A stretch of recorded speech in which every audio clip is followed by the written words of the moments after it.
Então, o Setembro Amarelo é uma campanha de conscientização sobre o suicídio.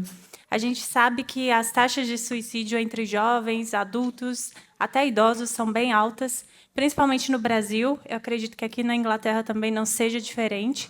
Então, surgiu essa campanha, porque no dia 10 de setembro é o Dia Mundial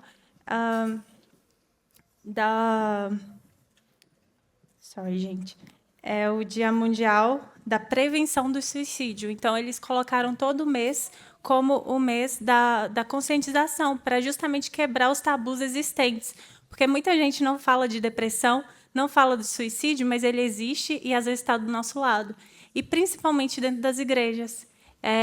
O pastor Éder, ele postou esses dias que um pastor no Brasil tirou a própria vida. Então, é muito triste, porque a gente está num ambiente que é um ambiente de cura e a gente não fala sobre isso. Por quê? Por que, que é um tabu? Sendo que tantas pessoas passam por isso. Então, é uma campanha que ela traz a ideia de que falar é a melhor solução. É isso. Amém. E agora a gente vai ter o privilégio de ouvir um dos testemunhos que mais marcou a minha vida, assim, pessoalmente, que eu mais aprendi, foi algo que eu lidei dentro da minha casa e ouvir outras pessoas falarem disso com propriedade, com cura, é algo que edificou muito a minha vida. E eu queria que vocês prestassem bem atenção, não perdessem aquilo que vai ser compartilhado aqui, porque eu acredito muito que isso vai mudar a sua vida e a sua forma de pensar sobre ela. Então, eu queria que vocês prestassem atenção e levassem sua mente cativa ao Senhor, de verdade. Preste atenção naquilo que vai ser ministrado aqui, porque eu acredito que tem poder para te curar, em nome de Jesus. Agora é com você, Moneng. Boa noite. Todo mundo conheceu um pouquinho agora do Vini Gourmet, né? Que o Adam falou do Vini, que faz, que serve. Mas eu acho que talvez poucos aqui conhecem o Vini de 2018, que foi o Vini que tentou suicídio, dia 31 de outubro de 2018. Então, voltando um pouco no tempo, né? A gente sempre teve esse tabu em relação a suicídio, em relação à saúde mental, e talvez na minha época não era algo que a gente ouvia falar tanto, e principalmente quando era trazido para a igreja, era demônio. Falou, opa, tá com depressão, tá pensando em morrer, é demônio, vamos orar, vamos expulsar. E muitas pessoas acabaram criando aquela capa aonde elas não tinham coragem de falar aquilo que elas passavam, né? E o que acontece? O primeiro contato que eu tive com depressão foi quando nós viemos para cá em 2012. Né? Eu fazia fisiculturismo no Brasil, então vivia para o esporte, do esporte. E quando a gente veio para cá, né, em 2015. 2015. Quando a gente veio para cá pela segunda vez, eu saí de uma rotina de treinos, de dieta e entrei numa rotina acelerada de Londres, trabalhando 60 horas por semana, não me alimentando direito. Durante o meu tempo no esporte, eu era viciado em clonazepam, porque clonazepam é remédio para dormir, tarja preta. Porque na época de desidratação, você toma muita quantidade de água para desidratar, para tirar toda a água do corpo antes da competição, uma semana antes da competição, e você não consegue dormir, porque de 5 em 5 minutos você levanta para ir no banheiro fazer xixi. E aí eu era viciado em clonazepam, que era a única forma que eu conseguiria dormir à noite e ia para o banheiro igual um zumbi, era usando clonazepam. Então já desenvolvi esse gatilho, né? Eu fui uma pessoa que sempre teve problema com autoestima, aceitação, necessidade de aprovação. Então, pouco a pouco, isso foi crescendo, e quando nós viemos para cá em 2015, foi a primeira vez que eu tive contato com a depressão. Estava muito mal e a gente não sabia o que estava acontecendo. Fui ao médico, fizemos um exame e viu que o meu nível de testosterona estava zerado. Então a gente entende, naquele momento nós entendemos a importância, né, de checar os hormônios. Então em 2015 fiz um tratamento de reposição hormonal, tudo ficou bem.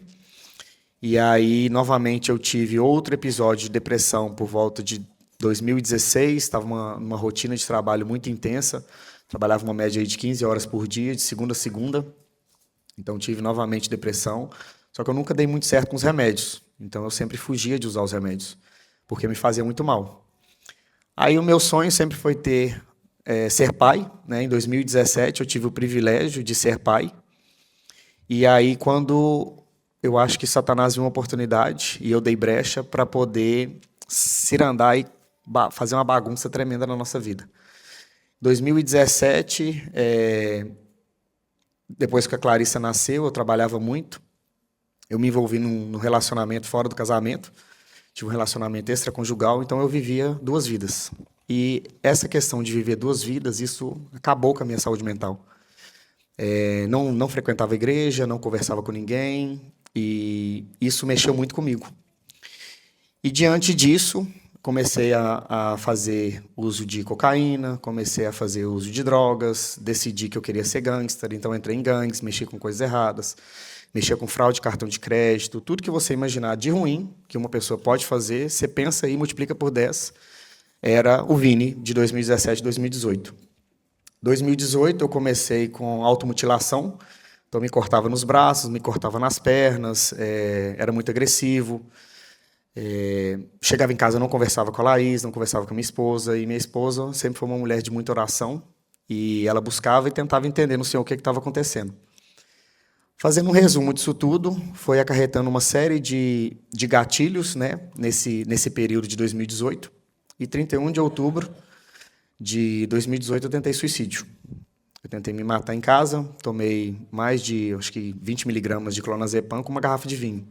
Então eu dei pane total, entrei para dentro de casa, tranquei a porta pelo lado de dentro e me droguei e fui morrer. E nem para isso eu servi. Que eu sei que a gente morava no terceiro andar, a minha esposa teve que pular de uma sacada para a janela de casa, que a gente deixava a janela aberta, e quando ela chegou, ela me viu naquele estado, né, deplorável, sem vontade nenhuma de viver. E daquele momento em diante a gente viu que algo não estava certo, que algo não estava se encaixando muito bem. Mas mesmo assim, não quis voltar para o Senhor, não quis fazer nenhum tratamento, não quis ter nenhum acompanhamento. E vivendo diante disso tudo, a gente entrou, final de 2018, eu usava uma média de 4 a 5 gramas de cocaína por dia, onde eu trabalhava, e para mim era tudo normal. Era normal, e comecei a vender drogas, comecei a mexer mais ainda com as coisas erradas, e uma palavra na Bíblia sempre foi muito forte para mim, aonde que na palavra de Deus diz que quando o inimigo sai, ele é expulso, né? E a casa está limpa, ele volta, roda pela terra. Quando ele fala, não tem onde eu ficar, ele volta e traz mais 7. E esse estágio que eu passei com uso de drogas, automutilação, suicídio e tudo mais, eu entendi que foi a questão de me distanciar dos caminhos do Senhor, abrir uma brecha gigantesca para o inimigo, e simplesmente quando ele veio, ele trouxe uma renca. E eu não soube vigiar, né? E diante disso, a gente passou por todas essas dificuldades, sempre tive muito problema, depressão, saúde mental abalada, pensamento suicida constante, até que em 2019, depois de muita oração da Laís, né, o Senhor me alcançou, dia 13 de fevereiro, Amém. dia 13 ou dia 17 de fevereiro de 2019, eu voltei para os caminhos do Senhor e tenho permanecido desde então. Só que não se engane, às vezes você acha que você está na igreja, que você não vai ser atacado. Eu tive um episódio recente de pensamento suicida, foi por volta de uns 3 a 4 meses atrás. Eu estava numa rotina de trabalho absurda, servindo na igreja, sendo crente, buscando a Deus, mas isso não evita de você de ter um burnout, de você cansar, de você se estressar. E eu comecei a ter... Aconteceu muitas coisas de uma vez.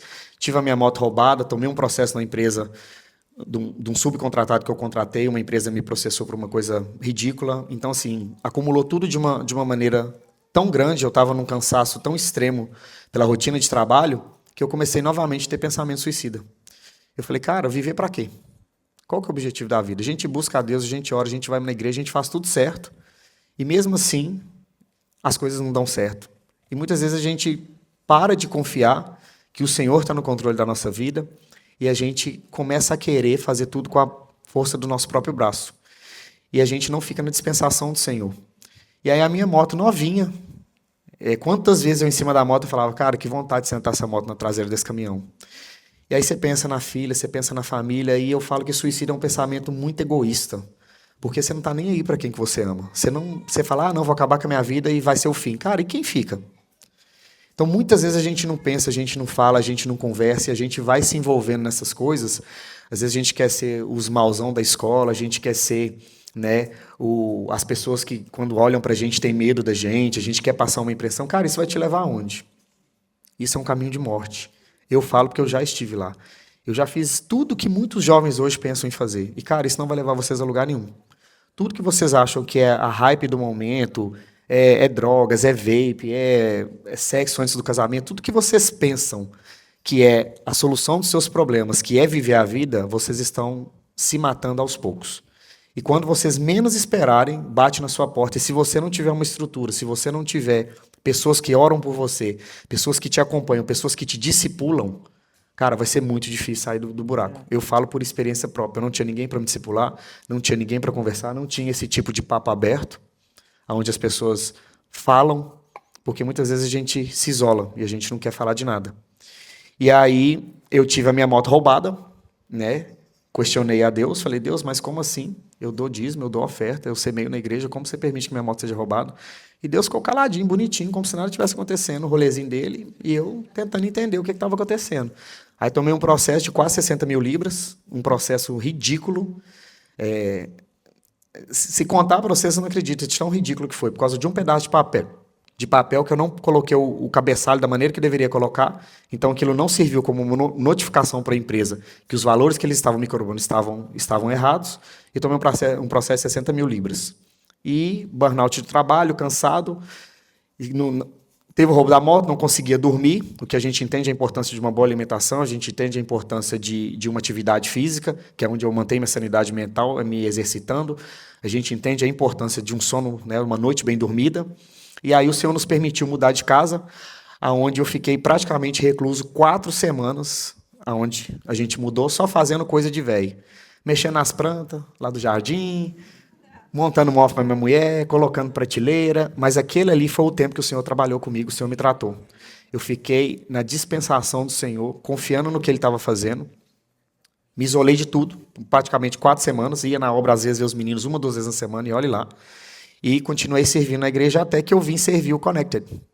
E talvez hoje vocês vão entender o porquê que eu estou envolvido no Connected.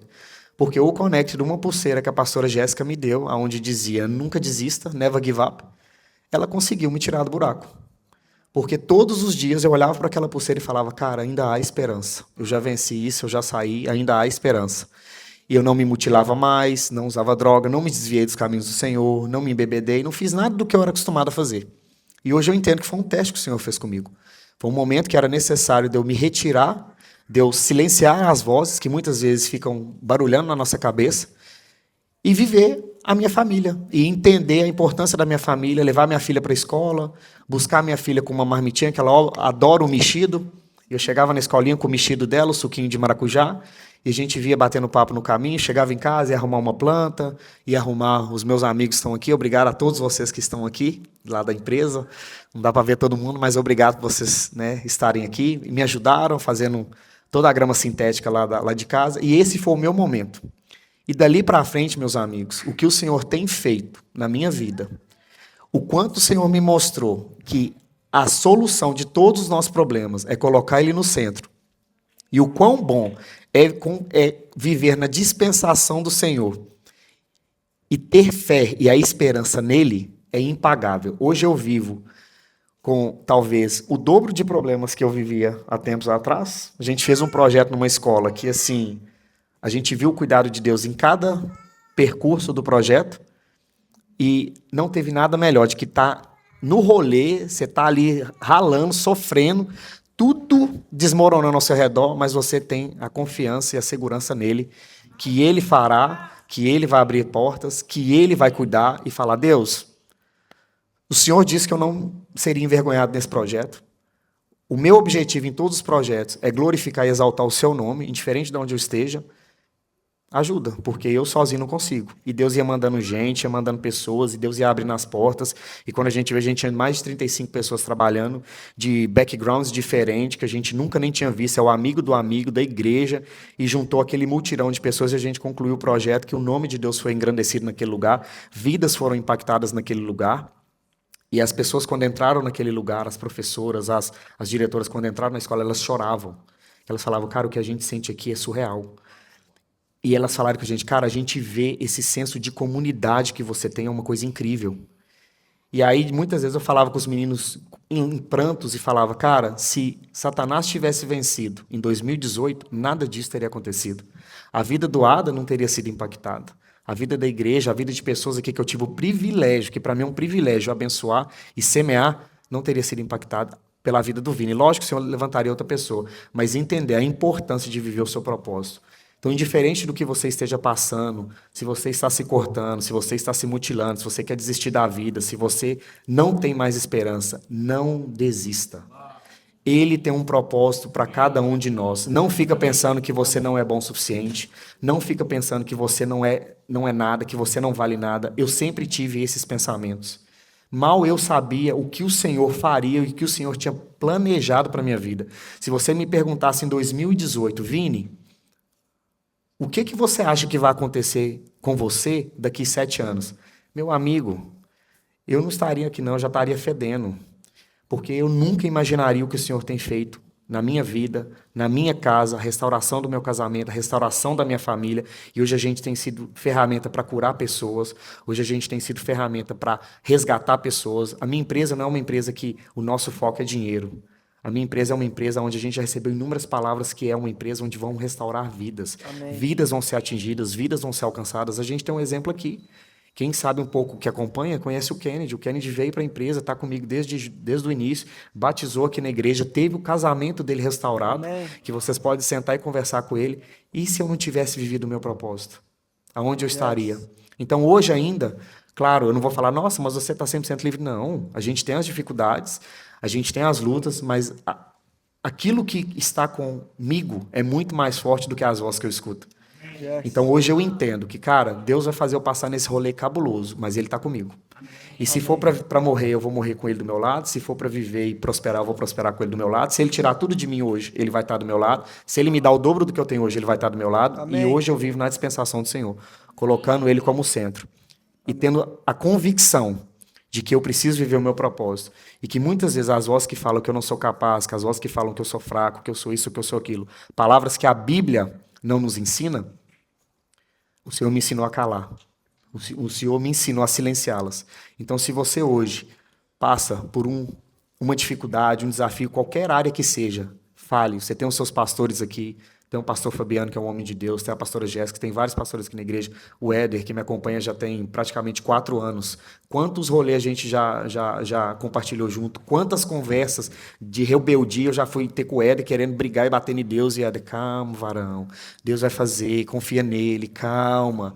Você entende? Mas o quê? São pessoas que estão ali do seu lado para te discipular, para cuidar de você. Se você está preso hoje na pornografia, se você está preso hoje na masturbação, se você está preso hoje em algum vício, tenha certeza que o Senhor pode te libertar. Amém. Mas para que isso aconteça, você precisa abrir a sua boca, você precisa falar, você precisa se colocar disponível e estar disposto a mudar, estar disposto a ser transformado, porque é só Ele que faz. Então, silencie as vozes que estão na sua cabeça, abra o seu coração, tenha um relacionamento verdadeiro com Cristo, coloca Ele como centro da tua vida. E hoje, às vezes, falar assim, não, Vini, mas você tem tudo. Cara, ter tudo não é ter nada. Se eu não tiver Jesus, de nada vale.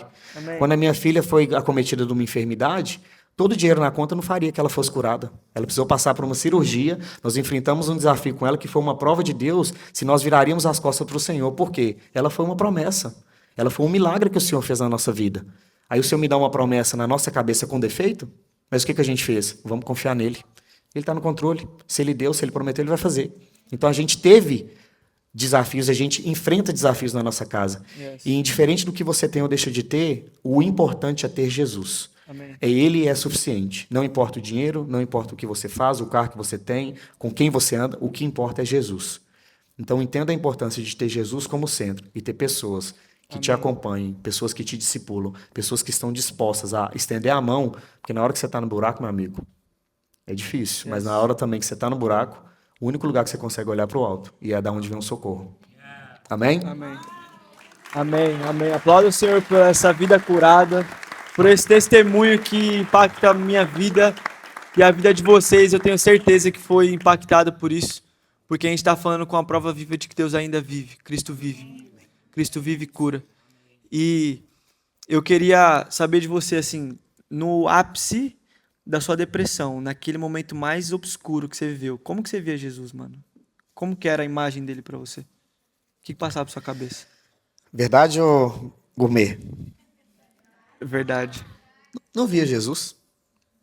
Para mim, Jesus era um cara ausente, que prometeu o mundo, prometeu tudo e não me deu nada. Porque essa é a verdade que Satanás me fez acreditar. E o Vidal que convive, ele sabe que isso aqui a gente está dando uma pincelada. Porque a gente tem andado muito junto e a gente sempre, quando eu compartilho as coisas, o Vidal, cara, mas ainda tem mais para você falar? Fala, mano, tem. Então eu nunca vi Jesus, porque eu nunca entendi que Jesus era o centro. Eu nunca entendi que Jesus não precisa fazer nada. Que ele continua sendo Jesus, ele continua sendo Deus. Yes. E a nossa ignorância é achar que ele precisa fazer algo. E acreditar que ele tem que fazer algo. Aí quando ele não faz, a gente é Nutelinha de ficar bravinho e não querer conversar com ele.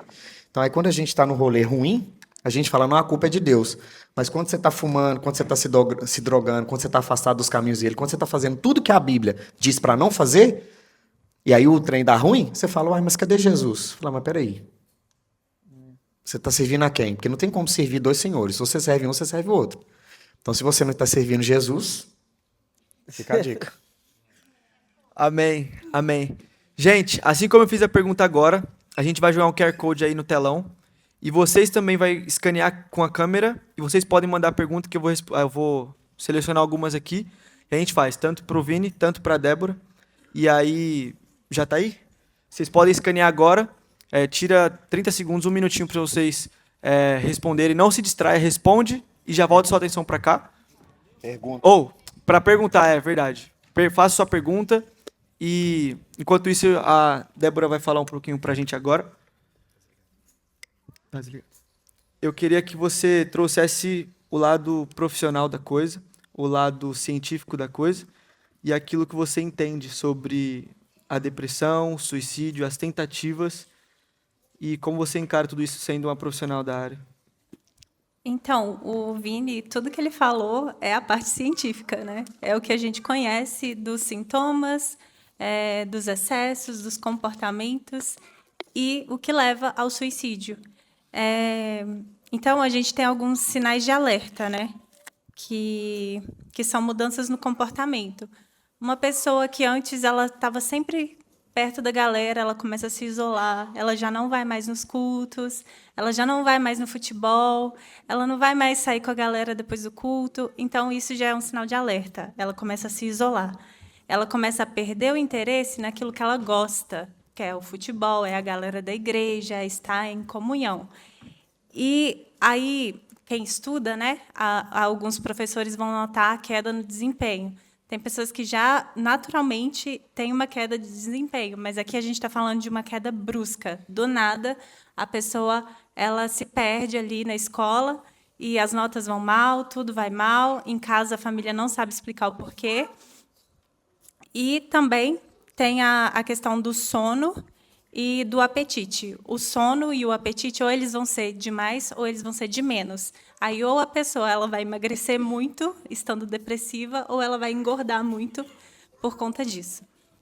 E aí, quando a situação ela vai se agravando, existem algumas falas que essas pessoas começam a soltar. A pessoa que já está pensando ali em suicídio, ela começa a falar, eu queria desaparecer. A vida não faz sentido. Para que eu existo? Eu estou aqui, eu não faço diferença nenhuma na vida de ninguém. Então, ela começa a soltar essas frases e quem está perto precisa estar atento a essas frases, porque são frases que a pessoa que ela já está expondo isso é porque ela está ali quase no limite dela, de não aguentar mais, porque a gente fala de depressão, aí a gente não entende, como assim a pessoa está com uma dor emocional? É difícil para a gente entender algo que a gente não consegue ver, porque uma perna quebrada, a gente vê, olha, fulano quebrou a perna, foi lá, colocou gesso, vai consertar. Mas a depressão ela acontece no cérebro. O nosso cérebro ele também é um órgão, então ele também é um órgão que vai adoecer. Existem várias doenças psicossomáticas. A gente está citando aqui a depressão porque ela está no contexto do Setembro Amarelo. Mas existe o transtorno de ansiedade, existem doenças como esquizofrenia, doença como Alzheimer, demência, que elas vêm, às vezes, com a idade. Mas a depressão e a ansiedade, elas estão muito presentes na nossa vida, porque elas partem do exagero de emoções que a gente naturalmente tem, que é a emoção de tristeza, a ansiedade em si é uma emoção, né? Quando a gente, por exemplo, vem um ladrão, aí você vai ficar ansioso ali, o seu cérebro vai enviar informações de ansiedade para você fugir daquilo ali, ou você vai lutar com o cara que está tentando te assaltar. Mas quando esses níveis de ansiedade são elevados, isso gera o transtorno de ansiedade. E aí, dentro dos transtornos depressivos, a gente tem vários exemplos, que eu não vou citar todos aqui, porque a gente não tem tempo. Mas são vários sinais de alerta que a gente precisa estar atento. E, às vezes, a pessoa que já está pensando ali no suicídio, às vezes ela começa a dar essas deixas. Eu acho que eu vou fazer tal coisa, sabe? Ela fica pesquisando. Então, se você está próximo de alguém que está com esse tipo de comportamento, você precisa ficar atento. Não para julgar a pessoa, não para falar que ela está errada, para falar que ela está sem Deus, ou coisa do tipo, mas para ajudar no sentido... você precisa passar um tempo junto, não precisa falar nada, só vamos ali, eu fico junto com você. Isso ajuda, isso traz a pessoa para um senso de realidade. E outros comportamentos também, que são fatores de risco, é o que o Vini citou, que aconteceu com ele, que foi o abuso de substâncias. Ou seja, ele mergulhava no vício para esquecer a realidade, mas o vício quase levava ele à morte. Então, isso também são fatores extremamente de risco. Então, se a pessoa que antes não bebia, não fumava, não usava nenhum tipo de droga, ela começa, de repente, eu vou usar um vape, não é nada, é só para me divertir. Do vape, ela passa para outro tipo de cigarro, às vezes ela inicia na maconha, às vezes ela inicia em outras drogas, como o Vini falou, que é a cocaína. Então, às vezes ela mistura tudo isso, o álcool também é um fator de risco. Então, todos esses excessos, a gente precisa ficar atento. Amém, amém. Muito obrigado por esse ensinamento. Acho que foi muito profundo e específico. Muito, muito mesmo. Muito obrigado. E existe uma falácia que percorre por muito tempo, acho que desde a geração dos meus pais, que é sobre que depressão é falta de fé. E como nós, como cristão, podemos opinar sobre isso, tomar uma posição sobre isso. Porque, como você citou, existem líderes, existem pastores com quadros depressivos severos e que certamente não seria falta de fé porque ele é um pastor, enfim. Como você vê isso? Como você enxerga isso? Então, a gente precisa entender que a depressão ela é uma doença e não uma escolha. Ninguém escolhe ficar profundamente triste, ninguém escolhe pensar em se matar, ninguém escolhe isso. Então, a gente precisa tratar a depressão como ela deve ser tratada, que é uma doença e precisa de tratamento. Acho que o problema na igreja foi isso, foi mascarar a depressão, a ansiedade por muito tempo e, às vezes, nem lidar com esse assunto porque não sabia. A verdade é essa, as pessoas na igreja não sabiam como lidar com isso. E, graças a Deus, hoje em dia a gente tem informação. A gente crê que os profissionais da saúde eles são bênçãos. A gente sabe que Deus ele manifestou a graça comum e glória a Deus pela medicina, glória a Deus pela psicologia que ajuda as pessoas a saírem desse buraco que é a depressão, um buraco escuro que a pessoa fica lá. E eu falo que é difícil tratar um paciente depressivo porque o paciente ele não quer sair de lá. É difícil, gente, é difícil você enfrentar um paciente com depressão porque a questão é que ele não vê esperança em nada. E no consultório, por exemplo, eu sou psicóloga e eu sou cristã. Mas eu não posso falar, mas Jesus está aqui com você. Eu não posso falar isso no consultório. No consultório, eu trabalho de forma técnica e clínica, puramente. Mas é tão bom quando a gente está num ambiente que a gente pode falar que Jesus é a nossa esperança. Yes. Porque Ele é a nossa esperança. Ele veio para que a gente tenha vida e vida em abundância. Então, a gente precisa se agarrar naquilo que nos dá esperança. O profeta Jeremias, ele fala isso: eu quero trazer à memória aquilo que me dá esperança. Yes. Então, todas as vezes que vierem essas mentiras que a nossa mente cria sobre a vida, sobre a nossa situação, a gente precisa reafirmar a palavra de Deus, pegar a Bíblia e afirmar aquilo que a Bíblia diz sobre nós.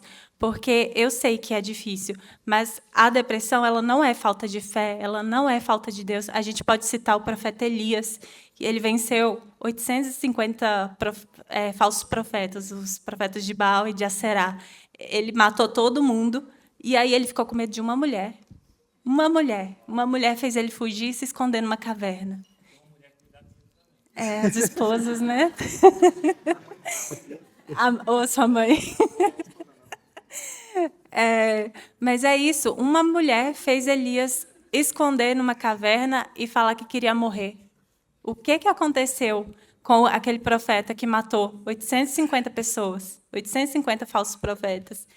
A mente dele fez ele ficar com medo. A mente dele criou uma situação quase que irreversível ali, mas o Senhor, ele cuidou. O Senhor proveu comida e falou para ele: levanta e vai.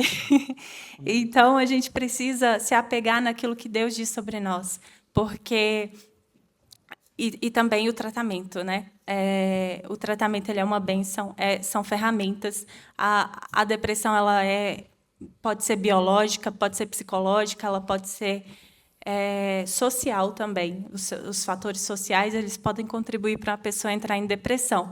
Mas, no quesito biológico, se você está com baixa dopamina, baixa serotonina, baixa ocitocina, pode ser que você vai ser diagnosticado com depressão, porque são hormônios que regulam o nosso cérebro. Então, a medicação, ela entra para ajudar nisso. Então, a medicação, ela não...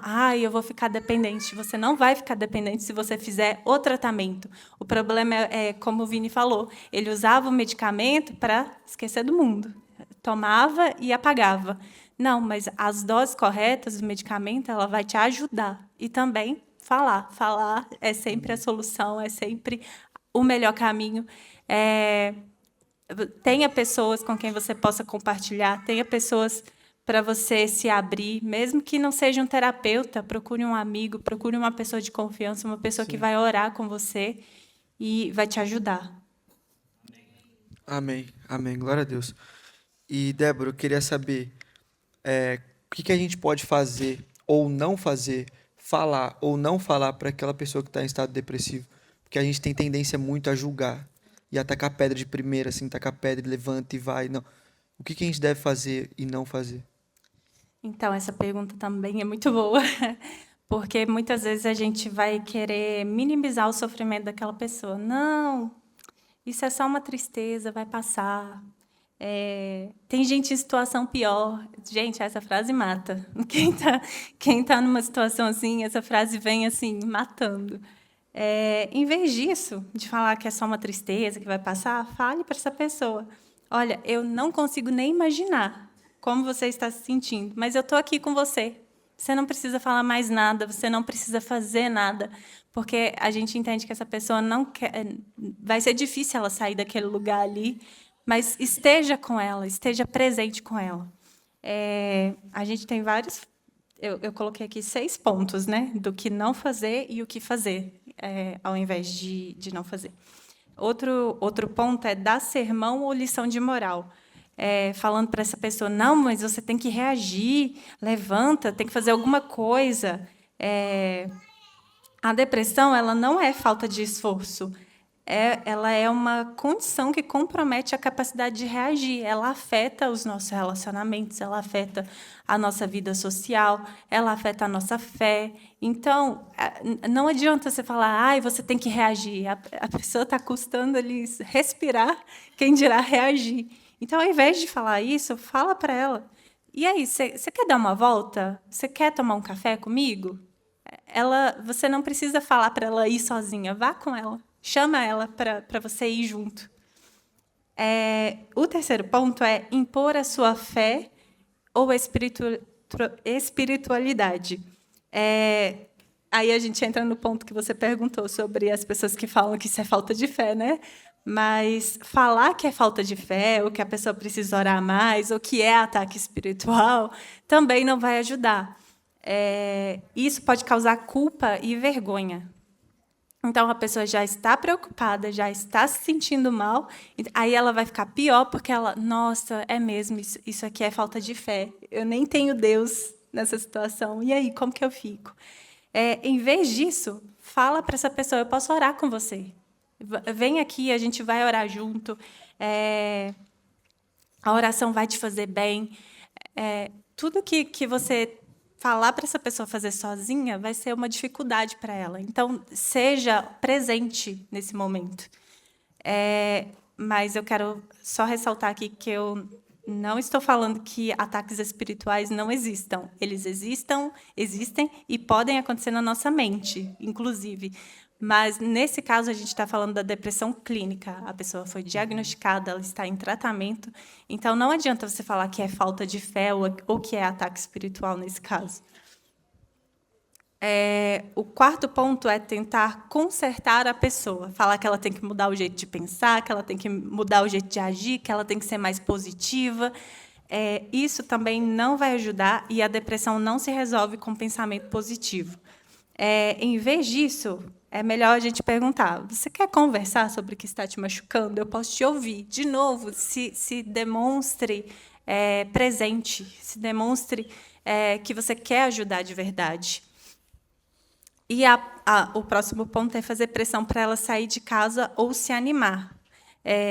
Isso pode soar como cobrança também, porque a gente entende que a pessoa no estado depressivo ela vai se isolar. Então, em vez disso, fala para ela, se um dia você quiser fazer uma caminhada, me chama que eu vou com você. E aí ela vai no tempo dela. E também, o último ponto de coisas para não se fazer é evitar ou se afastar dessa pessoa. Não é porque ela está numa situação ruim que você precisa se afastar dela.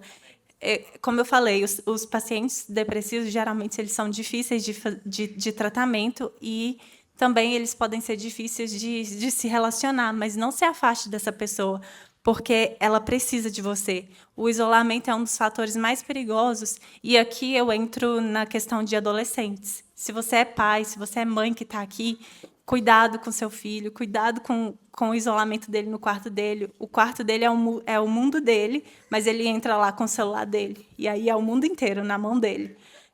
Cuidado, porque lá tem informações que não são saudáveis, tem sites que não são saudáveis, e está ali tudo de livre acesso para todo mundo, e principalmente para o seu filho. E se você é adolescente que está aqui, cuidado com o seu isolamento no seu quarto, converse com seus pais. Se eles não estão te ouvindo, tenta explicar para eles o que você quer dizer, porque eu sei que, às vezes, o nosso diálogo com os nossos pais pode ser complicado, pode ser difícil, mas tenta explicar de forma clara e objetiva o que você está sentindo, porque eu não consigo adivinhar o que o Vidal está sentindo sem ele me contar. E, certamente, se eu tivesse um filho, eu não saberia o que ele está sentindo se ele não me contasse. É claro que os pais observam, mas só observar não vai resolver ali. Então, tenha os seus pais como pessoas de apoio, porque eles são as pessoas que mais te amam nessa terra. E eles fariam qualquer coisa para te ver bem.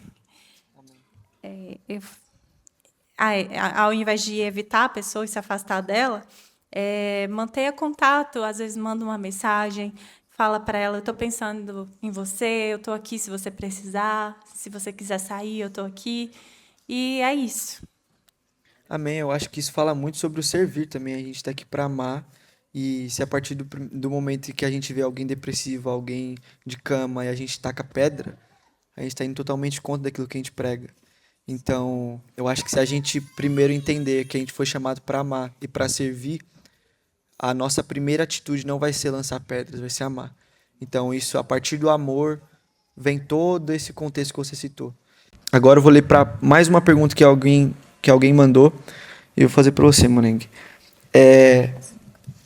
Como não confundir a deficiência hormonal com a ação do inimigo?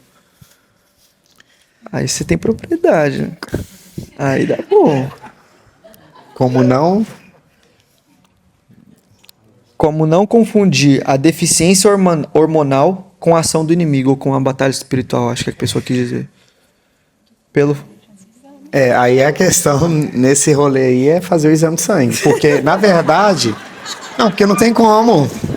Ou, né, como dizem os médicos aí mais evoluídos, é saliva, né, que é onde que tem a melhor medição da quantidade por decilitro, o que quer que seja lá, como é que fala, da quantidade de testosterona no sangue. E assim, gente, hormônio, mulher também tem hormônio, ok?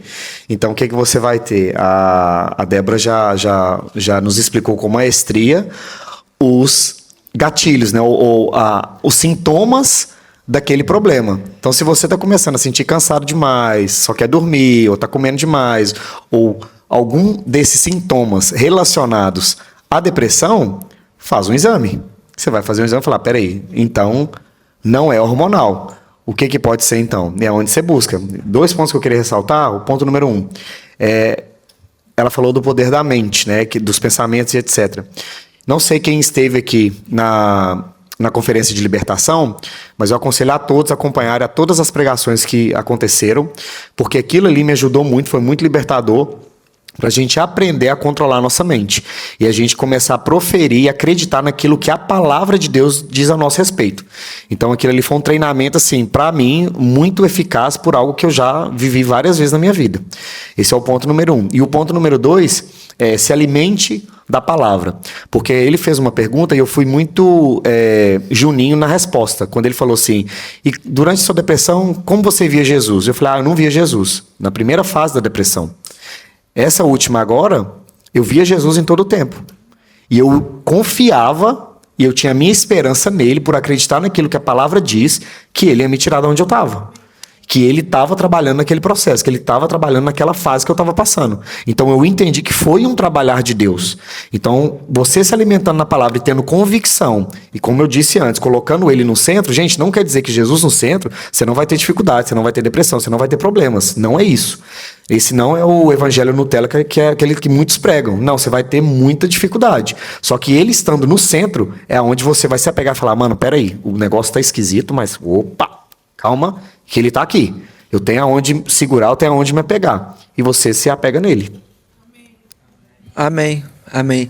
E mais uma pergunta que eu queria ler, é uma pergunta boa para se falar, porque eu acho que a gente está num contexto de igreja e a gente precisa falar sobre igreja, que igreja sempre foi um lugar que cura, que recebe doentes e cura.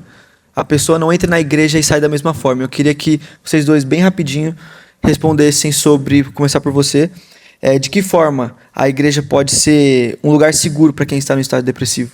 O porquê que a igreja deve estar num lugar seguro, deve ser um lugar seguro? Primeiro, que a gente acabou de ressaltar e reafirmar a necessidade de se alimentar daquilo que a palavra de Deus diz. Esse é o ponto número 1.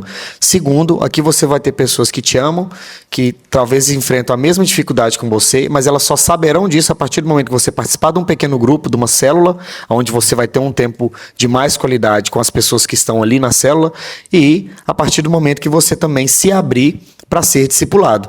Porque, como eu disse, e é uma frase que a gente brinca muito lá em casa, o que vem para a mesa precisa ser resolvido. Então, se algum assunto foi levantado na mesa, todos que estão ali têm que falar, mano, vamos resolver esse rolê, vamos juntar, vamos resolver, porque foi trago para a mesa. Então, o que vem para a mesa tem que ser resolvido. Então, a partir do momento que você abre a sua boca e você fala daquilo que te aflige, você fala daquilo que tem te causado problema, pessoas vão se levantar para te ajudar e você vai estar dando legalidade para o Senhor ter liberdade em agir na sua vida e falar, Deus, eu estou com esse rolê, esse é o problema que eu estou enfrentando, me ajuda. A gente precisa pedir ajuda. E não é, mas Deus leu o meu pensamento. A nossa boca tem muito poder. O que sai da nossa boca, ou gera vida ou gera morte. Então, a partir do momento que você está num momento depressivo, começa a gerar vida através daquilo que você fala. Mas não é pensamento positivo. A Débora já falou isso, mas não é. É você falar daquilo que te aflige, você falar daquilo que tem te sufocado com Deus e com pessoas que você vê nelas a possibilidade de te ajudarem a sair daquilo, porque ninguém é perfeito, ninguém sabe tudo, e um é muito bíblico, às vezes o outro é mais de testemunho, então são várias peças de um quebra-cabeça que fazem parte de uma igreja, aonde a gente consegue montar parte de um corpo. Nossa, essa foi top. Meu Deus do céu! Meu Deus do céu! Você tá muito crente, moleque. Eu tenho que responder depois dessa? Meu Deus, Eu agora tenho você que dá um falar jeito depois de dessa? você responder alguma coisa que pra competir ali, porque o negócio foi sinistro. Então, gente, você perguntou no contexto da igreja, né? Então, a gente precisa exercer aquilo que Jesus exerceu sobre nós. A gente precisa amar como Ele nos amou. A gente precisa acolher sem julgar, porque é o que Ele fez com nós também. A gente precisa consolar com palavras e gestos. E ajudar a encontrar esperança e sentido, porque a pessoa depressiva, ela às vezes nem é muita tristeza que ela sente, às vezes é desesperança, e é algo que a gente não fala muito. Mas a desesperança, ela rouba a alegria da vida, ela rouba o sentido da vida. Tem um teórico que ele fala sobre isso, sobre o sentido da vida. O nome dele é Viktor Frankl. Então, as pessoas elas se agarram àquilo que dá sentido. E a pessoa depressiva, ela perde todo o sentido. Nada faz sentido, nada traz esperança.